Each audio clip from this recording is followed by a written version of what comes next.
आँखियों में बांधी जाम गुलाम, कुत्ता हूँ गुरुदेव का, रामपाल दास का नाम। गले प्रेम की जेवड़ी, जा खेचो वहाँ जाऊं मैं। तो करो तो हो बावड़ो, दूर दूर करो तो जाऊं। जो राखो तो ही रहूं, जो देवो सो खाऊं। परम पिता परमात्मा पूर्ण ब्रह्म, सारी सृष्टि के कर्ता कबीर परमेश्वर जी की असीम रजा से आप सभी पुण्यात्माएं इस सतलोक आश्रम बरवाला जिला हिसार में उपस्थित हुए। गुरुपद सेवै बिरला कोई, जा पर कृपा साहिब की होई। गुरु जी के पद्धति को, गुरु जी के बताए मार्ग को वही सफल कर सकता है जिस पर परमात्मा की विशेष रजा होती है। यदि आप जी को ये ज्ञान ना होता तो आप इस समय को कहीं ना कहीं बर्बाद करते, कहीं किसी की निंदा चुगली करके, या किसी कहीं पर ताश खेल के या जुआ खेलते, या कहीं राजनीतिक बातें करते जो कति काम की नहीं थी। और वो समय आपका कैसा सदुपयोग हुआ, इस बात को याद रखना। ये सब कहते हैं भक्ति मुक्ति के दाता सतगुरु, भटकत प्राण फिरंदा, उस साहिब के हुक्म बिना नहीं तरवर पात हिलंदा। उस परमेश्वर कबीर जी की आज्ञा बिना, उसकी रजा के बिना किसी वृक्ष का पत्ता भी नहीं हिल सकता। भक्ति और मुक्ति के दाता सतगुरु, भक्ति करा के ही मोक्ष होता है। जब हमें सत भक्ति प्राप्त होगी तभी हम मुक्ति पाएंगे, और वो सतगुरु ही दे सकता है। सतगुरु परमात्मा ही होता है, या फिर उस परमात्मा का कृपा पात्र हो सकता है जिसने जो ज्ञान उसी परमेश्वर से जो सतगुरु रूप में आए हुए होते हैं, वो फिर आगे उसी के ज्ञान को प्रचार करता है। तो इस विषय में आज ये दास वो सतगुरु है जो परमात्मा का दास, उसका भेजा हुआ कुत्ता आपको जगा रहा हूं भौंक भौंक कर। आप धनी हो,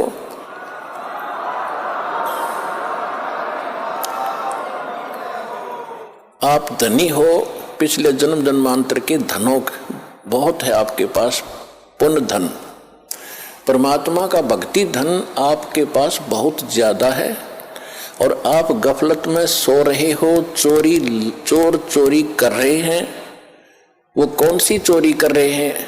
आपको कहीं शराब पिलाकर ये मन और ये काल उस काल का एजेंट है। ये आपको ना जाने कहाँ सांग सिनेमा में ले जा करके वहाँ आपका समय व्यर्थ कराता है, और कहीं इधर झूठी भक्ति करवा के आपकी भक्ति धन का नाश करवाता है। किसी को आशीर्वाद देते हो, किसी को बद्दुआ देते हो, तो ये आपके भक्ति धन की चोरी हो रही थी। अब ये दास आपको भौंक रहा है गली गली में। पहले गांव गांव में, गली गली में गए, प्रचार ज्यादा बढ़ गया तो फिर परमात्मा की वही आवाज इस दास के, उसके कुत्ते की CD DVD मेमोरी कार्ड बना के आप तक पहुंचाया। आप जाग गए, जो जग गए उनका चोर भाग गए, और जो अभी सोए पड़े हैं उनका चोर चोरी कर रहे हैं, उनको भी हमारा उद्देश्य है जगाएंगे, बार बार आवाज लगाएंगे। कभी तो वो कुंभकर्ण की नींद को त्यागेंगे, भक्ति में लागेंगे। वो भी आपके भाई बहन हैं जो अभी बिछड़े हुए हैं, उनको भी जगाना है। तो आज जो सतगुरु, भक्ति मुक्ति के दाता सतगुरु और भटकत प्राणी फिरंदा, उस साहिब के हुक्म बिना नहीं तरवर पात हिलंदा। वही परमात्मा स्वयं ही अपने उस सुख स्थान को त्याग कर इस सबसे घटिया स्थान काल के लोक में आता है। सह शरीर आते हैं वो दाता, प्रत्येक युग में एक लीला करते हैं, एक बालक रूप में कमल के फूल पर प्रकट होते हैं। कुंवारी गायों से उनके बचपन की परवरिश होती है और फिर बड़े होकर के वो परमात्मा एक आम नागरिक की भी, अच्छे नागरिक की भूमिका करते हैं और सतगुरु की भूमिका भी करते हैं। और फिर उसके अतिरिक्त दूसरी स्थिति में वो कभी भी प्रकट हो जाते हैं किसी स्थान पर कोई साधु संत रूप बना के। कलयुग के अंदर विशेषकर वो जिंदा महात्मा के रूप में ही प्रकट हुए हैं और अच्छी आत्माओं को मिलते हैं। ये वेदों से भी आपको प्रमाणित कर दिया कि परमात्मा सतलोक में रहता है और वहां एक सिंहासन पर विराजमान है, तख्त पर। असंग ब्रह्मांड के कंट्रोलर के तख्त यानी सिंहासन पर, राजगद्दी पर मालिक बैठे हैं। वो महाराज हैं, वो भगवान हैं। और यहाँ छोटे मोटे टुकड़ों के जो राजा बने बैठे हैं, ये लोक भी नकली, ये राजा भी नकली। इनका अपना अस्तित्व नहीं, कब मर जाए, कब इनका विनाश हो जाए, कहाँ क्या बीमारी हो जाए।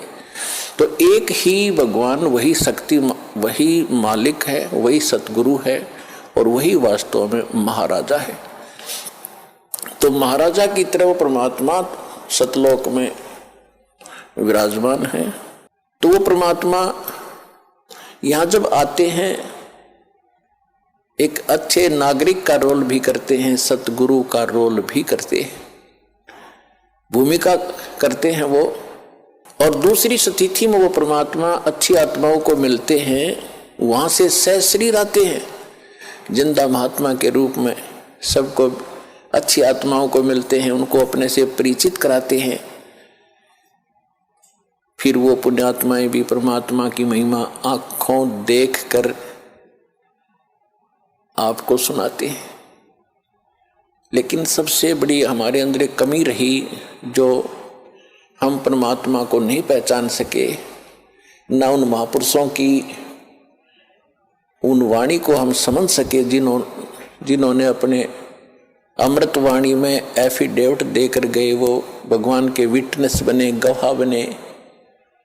हम नहीं समझ सके क्योंकि हम अशिक्षित थे। हमारे पूर्वज जो थे वो श्रद्धालु गणे थे, विश्वासी बहुत थे, क्योंकि जो आत्मा अच्छी होती हैं वो विश्वास प्रत्येक पर कर लेती हैं। और परमात्मा ने आपको शिक्षा इसलिए नहीं दी पहले समय में, यह शिक्षा हमारी सबसे दुश्मन है। यदि हम शिक्षा प्राप्त करके परमात्मा की खोज नहीं करते हैं तो यह शिक्षा व्यर्थ है। इस शिक्षा ने हमें अहंकारी बना दिया और मर्यादाहीन बना दिया, माया का अधीन बना दिया, माया ही जोड़ना एक उद्देश्य मान लिया। कोई भी बच्चा शिक्षा ग्रहण करने के लिए घर से चलता है, उसका उद्देश्य यही होता है, बड़ा अफसर बनूं, घनी कमाई करूं, 2 नंबर की घनी करूं। वो कौन सी ट्रेनिंग है जिसमें तनख्वाह से अतिरिक्त और मिलती है, रिश्वत घनी। IAS बनूं, IPS बनूं, मंत्री बनूं, MLA बनूं, मुख्यमंत्री बनूं, घने माया जोड़ूं। तो क्या मनुष्य जीवन का यही काम था? ये कार्य तो एक गोबर का भूंड करता है, गोबर का भूंड। अगर हमने यही काम के लिए मनुष्य जीवन पाया है तो गोबर का भूंड कैसा होता है? खेतों में पशु गोबर करते हैं और उसको भूंड होते हैं, छोटे छोटे जीव होते हैं, और वो क्या करते हैं, उस गोबर को निकालते हैं, उसमें से उसके गोली बनाते हैं, गोले छोटे छोटे, और उसको धका के उसको रोल करके अपने बिल में भर लेते हैं। उस बिल को गहरा बनाते रहते हैं मिट्टी से खोद खोद के, और उसको गोबर को ठोक लेते हैं गरोले बना बना के, वो गोबर खाते हैं। तो वो व्यक्ति, वो प्राणी वही होते हैं जो मनुष्य जीवन में माया जोड़ जोड़ जोड़ जोड़ कर बैंक भर ले, कोठी बना दे, बंगले बना ले। फिर वो क्या करते हैं, वो हमने देखा कई बार। हम क्योंकि दास का जन्म किसान परिवार में हुआ, खेतों में जाना पड़ता था, पाली भी गए कई बार पशुओं को साथ के साथ। तो वो दोनों पति पत्नी भूंड गोबर को इकट्ठा करते हैं, अच्छा मोटा गोला बनाकर उसका, और फिर उसको दोनों धका कर ले जाते हैं, एक आगे से एक पीछे से, और मंडे रहे इतने पूरा ना खत्म कर लें, कहीं और ना ले जा और कम पड़ जा। और कभी कभी भैंस या गाय के पैर के नीचे आके वो दोनों ही मर जाते थे, वो गोबर धरा धरा रह जाता, इकट्ठा करा करा बिल में। तो यदि हम मनुष्य जीवन पाकर भी इससे काम लगे हैं, ये मंत्रियों के आप सुनते हो कि क्या इनके कैसी लीलाएं आप सुन रहे हो, किसी पर इतने घोटाले का आरोप है, किसी ने